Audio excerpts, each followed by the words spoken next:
Hey everyone, and welcome to Writing Our Way Out, the podcast. My name is Dave Coogan, and on this show, we explore all the conditions, the traps, and the turning points on the path to prison in America and the way to be free. Tonight's episode, Bootstraps. When Terence got out of prison, he got a job with a power wash company. It was temporary, but it was a start.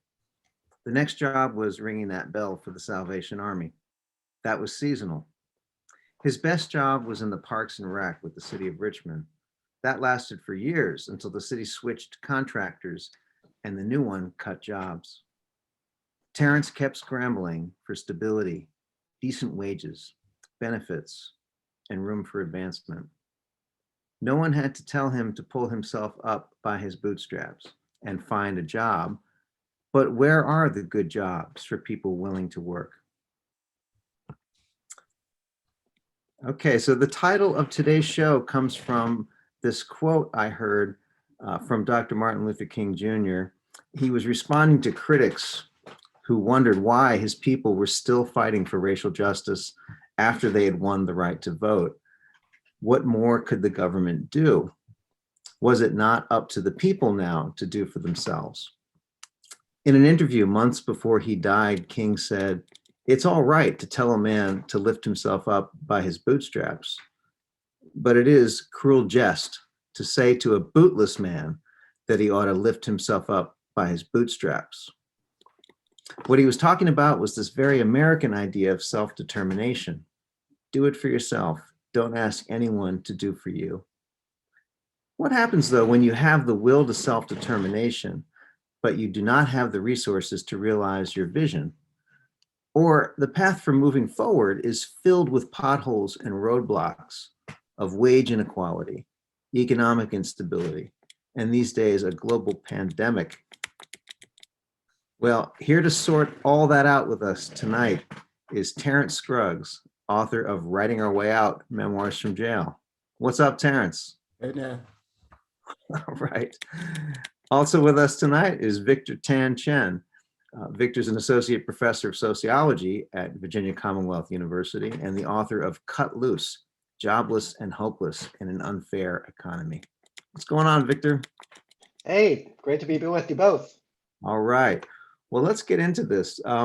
Terence, your story of struggle and perseverance for employment is admirable, but also indicative of what I see as this failure in the economy to provide good jobs for good people like you. And I know my overview of your work history just scratches the surface of all that you've done and all you've been through. So can we start by asking you to fill in the gaps? What did it feel like getting out of prison, looking for a job, getting jobs, and how has it felt since then in the 10 plus years since you've been home to be in that struggle for a good job?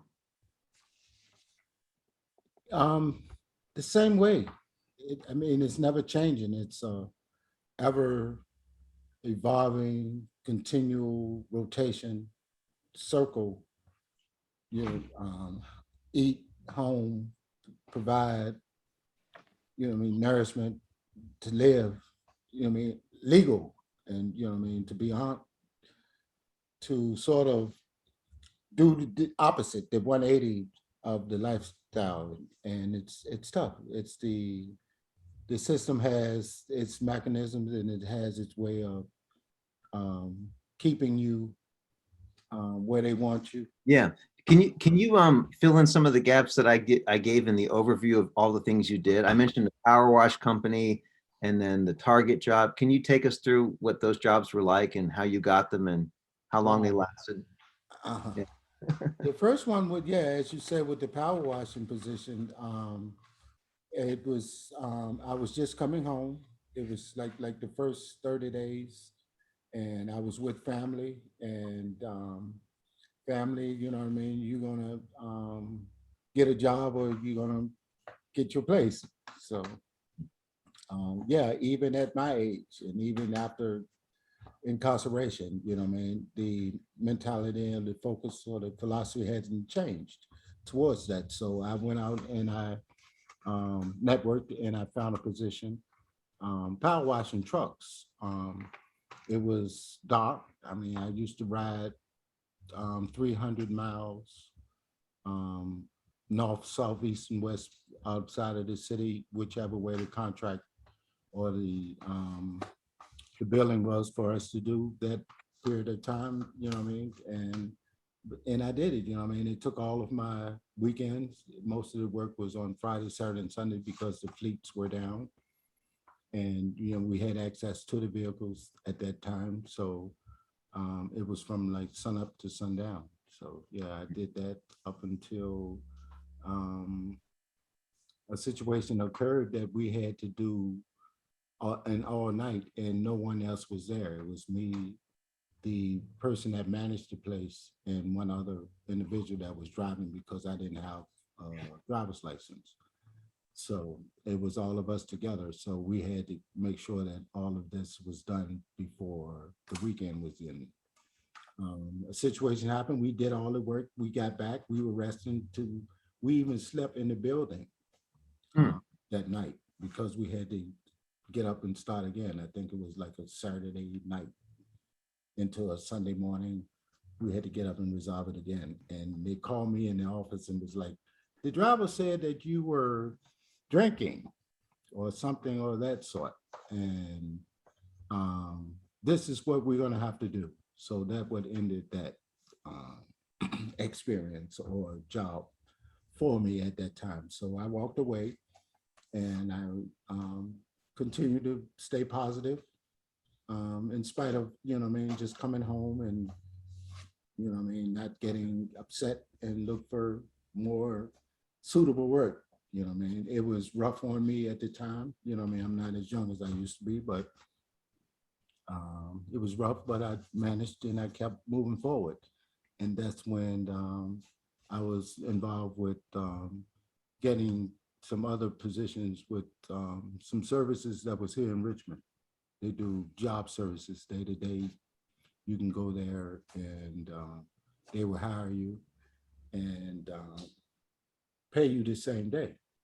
So I started getting involved with that after that, sort of just to keep in the job market, keep myself acclimated, you know what I mean, with going and saying, I have work, I am working, what they have entailed for us to do to move forward. Yeah.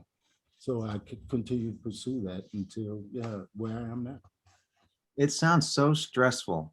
And it sounds like you did so much just to make it through. Victor, it sounds like something you may have heard before in the studies you've done of people struggling in this economy. Yeah, it's become harder. It's become harder to find a good job that supports a family, supports yourself, allows you a piece of that, American dream, middle class dream. And, we just have to look at the data, right? For generations in the past, say if you were born in the 1940s, you had about a 90% chance of doing better than your parents did, right? In terms of your quality of life, in terms of your standard of living, in terms of how much money you made. Nowadays, for more recent generations, less than half will expect to see that over the course of their lives, right? So we've prided ourselves as Americans on that upward mobility, right? That American dream, the fact that things will get better, but the jobs that we have available to us, as Terence has found out, don't allow for that hard work to pay off a lot of times, except if you're more advantaged in terms of having education, having the family support, and so on, right? We've increasingly become a society where you are locked into a certain path, as opposed to having that ability to pull yourself up by the bootstraps and attain success no matter where you came from, right? So actually in America today, our rates of that upward mobility are lower than you have in Canada, France, Germany, and other countries that are also fairly wealthy countries, right? So as much as we pride ourselves on that as Americans, that upward escalator has been shut off for lots of folks. And that's increasingly, or especially the case for people of color in this country, and all the more so for people who are trying to have a second shot, such as the huge number of Americans, 700,000 every year, who are released from jail, prison, into the labor market again. You're exactly right, that's Chad. It is increasingly difficult because they are making barriers consistently through the changing of the time and the date and the demographics. You know what I mean? We were baby boomers and now they're Generation X, and you know what I mean? Then there's millennium, now there's new millennium. They continue to change and get, involved in the younger, you know what I mean? The younger, the better. And that provides limitations. I don't know if that's where I can sort of look at being disabled, you know what I mean, based on what America's society has provided or is producing for me as I age, with my background, with my history, with my work, and you know what I mean, inconsistency up and down and not consistent and not being in one place 40 years and getting a retirement, IRA, and you know what I mean, pension and sort of situations that they're phasing out.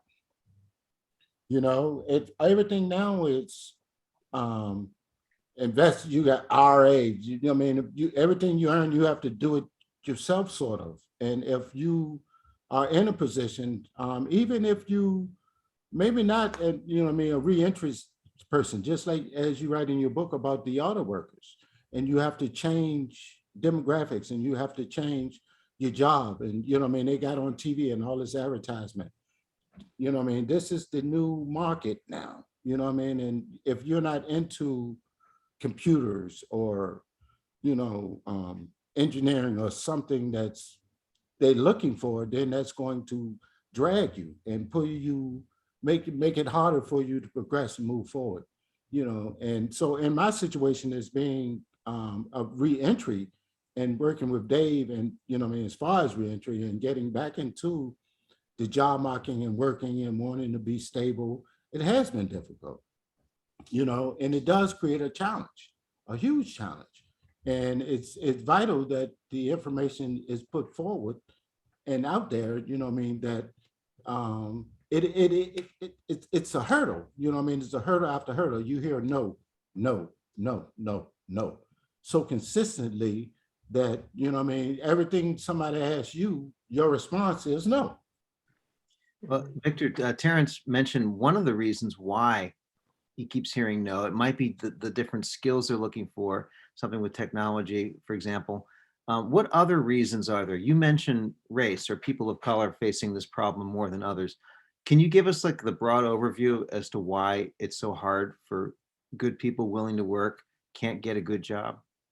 Yeah, well, like Terence was saying, the time of having a job for 40 years and retiring with a good pension, that's over for a lot of Americans. It's increasingly on you, the individual, that you have the education skills that the employer wants, and that you're able and flexible enough to kind of do what's needed to craft a path in this labor market, right? It's not like the company has any loyalty to you anymore, That's or any of its workers, right? That's the word. Yeah, that's the word. Yeah, there's no loyalty. And we live.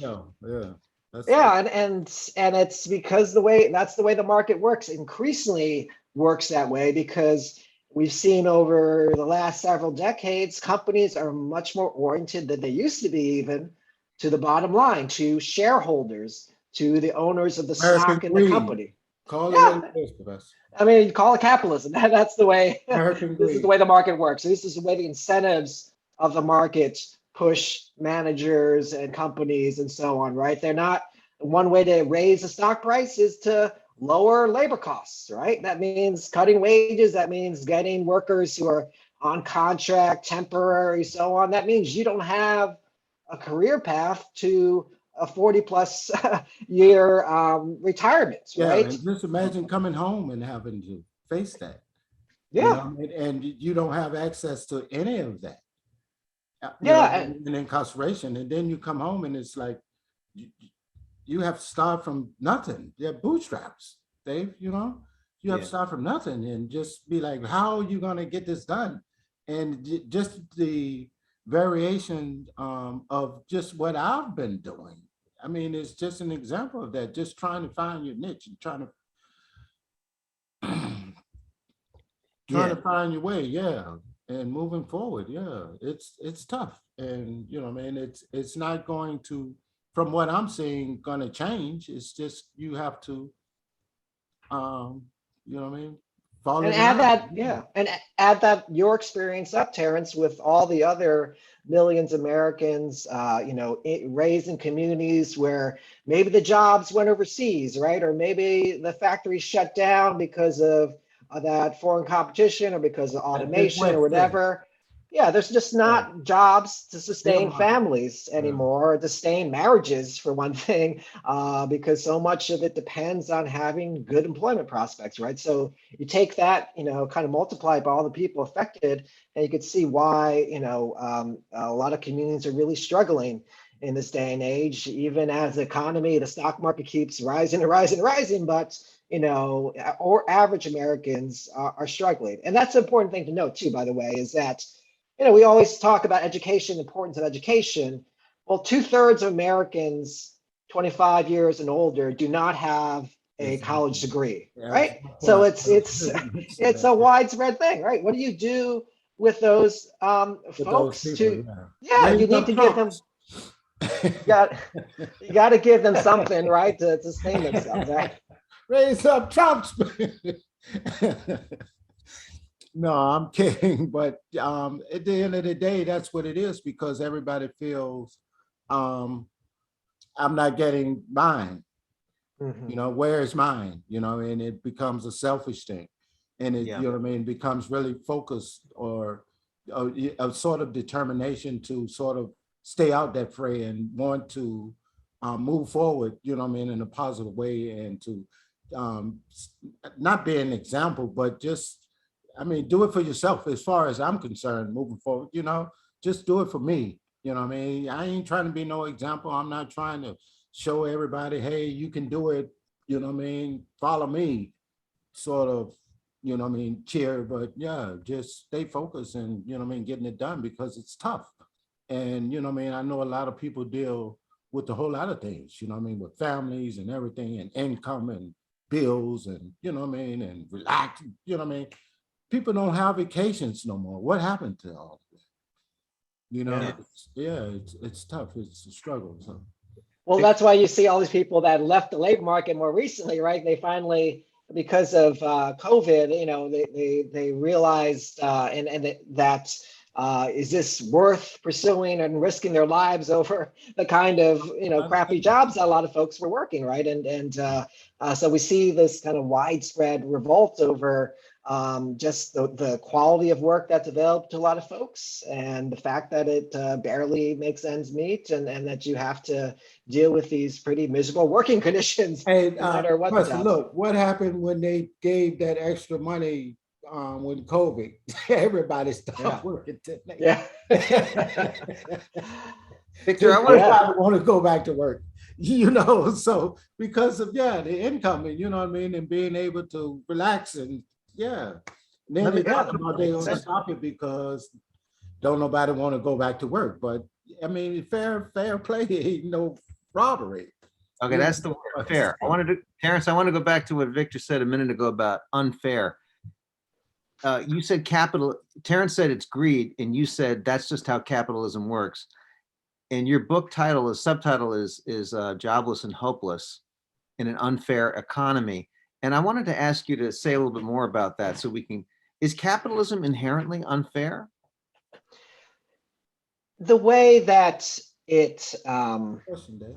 operates, that's a good question. And Thanks, the guys. way that it operates, it naturally leads to the sorts of system that is unfair. And by that, I mean, unless it is regulated, unless it is constrained, it Big leads to government. things like monopolies. It leads to things like just low wages for workers, right? Because you're always pushing those labor costs down. You're always trying to gain market share as a company, right? That means kicking out your competitors, and so you could charge whatever you want, really. So it doesn't necessarily in that reflect help consumers, right? It's also, I mean, capitalism is an incredible machine too for innovation and for technologies that improve all our lives, right? So I'm not saying it's entirely bad, but that when it is left to its own devices, and we've seen that in America, this American experiment we've had over the last few decades, when it's left unregulated, Yeah. then it leads to these kinds of behaviors, which are kind of that lead to the kind of immiseration of workers, right? Their downgrading of their position, and therefore the families that they have. Commemoration. Immiseration in terms of making them more miserable and exploited. And yes, yeah. It's a great word. I didn't get it yet, but I understand. Yeah. For sure. And it's something, Dave? No, go ahead, Terence. No, it just sort of exacerbates the issue or the dilemma. I mean, I don't want to call it a problem because, I mean, it happens so consistently, I mean, it's just every day to day to, I mean, it can be a problem. You just got to deal with it. Yeah, but I don't think that makes it right, though. I mean, that's why I said earlier that I thought your struggle is admirable. I really do believe that. I think that you've been doing all the right things since you've gotten home. I've never known you not to be looking for a job or having a job. You are such a teddy bear. Huh? You are such a teddy bear. That big heart and that emotion and that passion that you have, Dave, is why I have embraced you. But look, man, I mean, you tell me so much times you in your feelings, but you grasp it. You get, you know what I mean, and you have such a passion to try to get some understanding from it. And just like Dr. Chen was saying, it's just a consistent issue. The profit sharing, you know what I mean, the market sharing, the investors, you know what I mean? That's why I call it American greed. You call it capitalism, okay? You know what I mean? Well, but there's a lot of movement around this. Some people are so frustrated with capitalism. A lot of young people I know that class, Victor's class, they're tired of this. America, it'll never change. It'll never change. It's a system that has been in operation and has governed, and it's going to be there. You know what I mean? You have we voting tomorrow about who is going to run the state of Virginia, and he's on the TV saying he's going to cut out taxes and something, and someone else is saying, you know what I mean, rights and things, and these is our choices. It's just, you know what I mean, the system. I'm tired. I'm tongue tied just trying to keep up with all that. I mean, I think it is greed, but the reason why I want to focus on the system is because when you say greed, you usually think of like bad apples, right? You think, there's some evil people at the top, like politicians too, right? You think of evil politicians, you think of greedy corporate executives, and that's true. There's a lot of bad actors out there, but it's the system that makes them the way they are, right? Exactly. Corporate executives, if you take that corporate executive out and replace them with someone else, they're going to do the exact same thing because that's the way the market operates, right? That's the incentives that they have to do what they do, right? So, and same thing with politicians, right? They want to get reelected. How do they get reelected? They need campaign donations, right? So everyone has a reason for what they do. It's the way the system is set up. And so we need to deal with that system if we're going to change things. You can't just expect saints to arise among us and to change the overall environment. I mean, leadership is important, but I mean, just look in your own case, Terence. I mean, you're doing all the right things. I'm trying. Yeah, you are trying. I'm putting one step for the other. Yeah, I'm trying. It's clear, but I'm not a saint either. Yeah, and no one expects you to be, but that's the thing. Like, you could be a good man and working hard and trying to do right, and the way the system operates, you can't get a leg up on it. I'm behind. Yeah, and you never catch up. Okay, so let me jump in here just to give you guys another question as we move forward with this. we've established that there's some problems in this system, and it's not just bad apples who are individually greedy. It's a system that focuses on winners and losers. And I've made it pretty clear what I think about Terrence's struggle to honorably and justly move forward in an unfair system. I want to know if any of you think that there's any sense that it might change, or that there's something to look forward to in the system improving. Because I mean, God willing, I will know Terrence until the day I die, and we will have a lot more stories to share and reflect upon. And I'd like to think that we're not having the same conversation 10 years from now that we're having now I about don't his. believe it. Go ahead, Terrence. What? I don't believe it. Well, why? I Why is think that? I think because the system has already established itself that it's moving in that direction. Mhm. You know, and it's not like it's gonna change. You know, it's like put the old money in, burn it, print new money. You know, it just continues to roll and roll. It's going to, if I can be completely honest, an act of God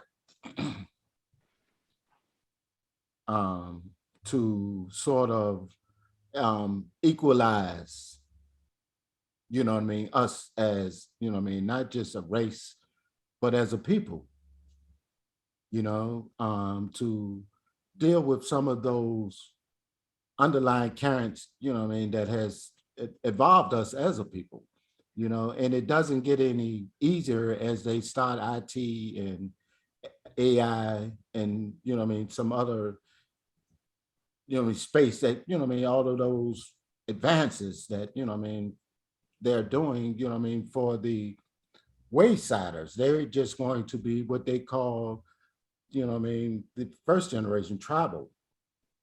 You know what I mean? And we don't need to mess with you know what I mean, those savages. You know what I mean? It's just going to keep it has always has as far as, you know what I mean, history from the Holy Bible to the Holy Quran, you know what I mean, in history and moving forward, you know what I mean, even up to the day with, you know what I mean, new involvements and new Yeah. ideas, and, yes, perspectives, yeah. So I mean, I don't we kind of, oh, sorry, we no, kind that's of fine. had Yeah. we kind of had a act of God with the COVID pandemic in a You way see? that really showed us these inequalities in our society. You know, billionaires have seen their wealth grow substantially Yeah. as the stock market has continued to And rise during this pandemic.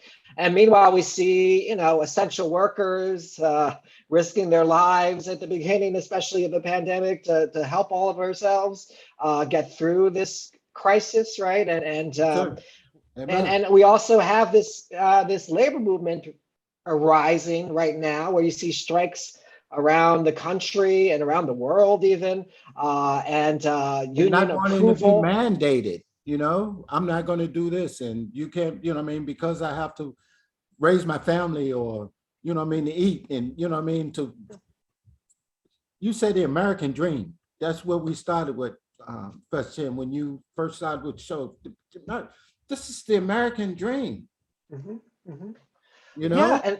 and It's it's not, you know what I mean, for some people, it's, you yeah, know what I mean, it's, yeah, it's not just sleeping and dreaming and, oh, fairy tales. No, it's, you know what I mean, people are hurting, you know, and it's difficult. And being a reentry um, citizen, you know what I mean, and coming back, you know what I mean, at my age, just imagine younger and, you know what I mean, the youth that's, you know what I mean, they're pulling out of schools and schools to jail and all of the issues that are raised from that. And, you know what I mean, everything, and even with Dave's work and trying to see how people are really feeling about all of these things. You know what I mean? A lot of these questions isn't being asked in mainstream. Let me ask you this question as we come to the end of our time here, because I really want to get a few specific topics out there in terms of what the future might hold. Victor, you mentioned the workers' movement and for living wages and all that. The minimum wage is one issue I wanted to ask you about. I know there's been talk about a standard minimum wage across the country.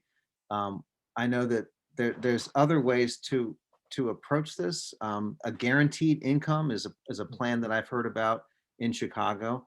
Do you see any kind of movement like that? Any specific proposal? I mean, here in Richmond, it's another corporate move for a new casino to generate new jobs. Are corporations going to be changing their behavior to open up new jobs? Should government do something like a guaranteed income? What do you see as the path forward?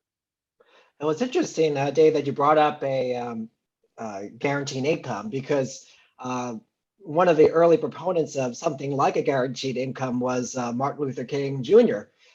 You know, at the end of his life, he was, you know, campaigning on behalf of poor people, right? The Poor People's March and all that. You know, one of the things he advocated for across the color line was guaranteed work for individuals or those who couldn't work, that they have some basic standard living, right? And this was decades ago, right? And since then, you know, there's been experiments of various kinds, pilot programs, and more recently, you know, we see in Stockton, California, they had a pilot program of a universal basic income, just giving randomly people, you know, a certain monthly income to support themselves. And they actually found that it didn't reduce work, that people were actually able to find better jobs when they were receiving that income because they didn't, you know, they could actually take the time off to interview for new jobs. They could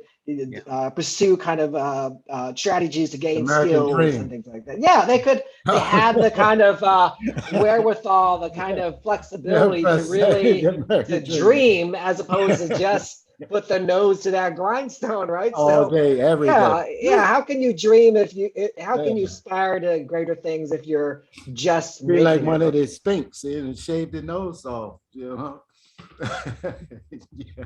So yeah, it's just But it's that's another topic. that's something. But yeah, well, to that broader point too, yeah, like so in Los Angeles and Chicago, in other countries, they're kind of experimenting with these ideas, and I think there is a broader segment of population that would be interested in these sorts of things, especially as things get worse in terms of labor market, as if employers continue to squeeze their workers in this way, you'll see more and more agitation by the majority to kind of shake things up. And that's when it's going to change, when a majority of Americans or people, whatever country, make up their mind to change things politically.